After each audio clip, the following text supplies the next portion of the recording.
So when a lot of people think of a teacher that changed their lives or made them want to become an educator, a lot of times they'll go to, they'll think back to that fifth grade teacher, that eighth grade teacher, that ninth grade chemistry teacher, someone who like really modeled for them what a classroom teacher should be like.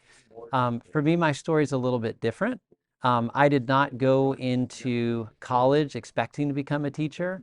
I kind of took a non-traditional route. So after my undergrad, went back to school to get certified to teach. I was actually a theology major in undergrad, which I learned very quickly you cannot do much with. So went back to school to get certified to teach. Ended up going to Auburn University in Alabama.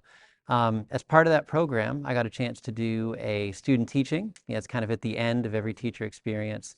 And again, I wasn't sure what the program was going to be like, but I was told this teacher that I was going to be with was one of the most innovative teachers in the state.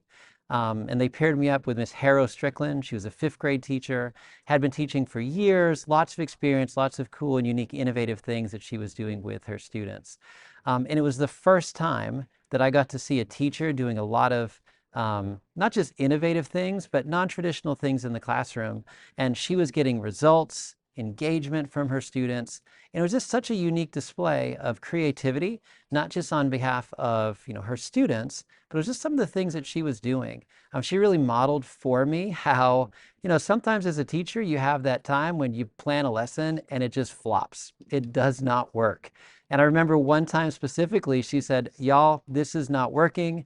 You just need to give me 5 minutes while I basically punt on this lesson and go back and try again. And she did. And the students were really receptive to that modeling. And to be honest, I don't even remember what the lesson was almost 20 years later, but I do remember that it was a success.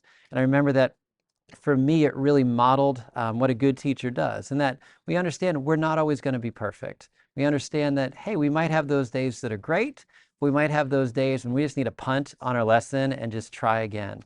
And being open with your students to communicate that to them can really model for our students just not just necessarily what it means to fail, but just how, when that happens, how we can really pick ourselves up and better ourselves as professionals.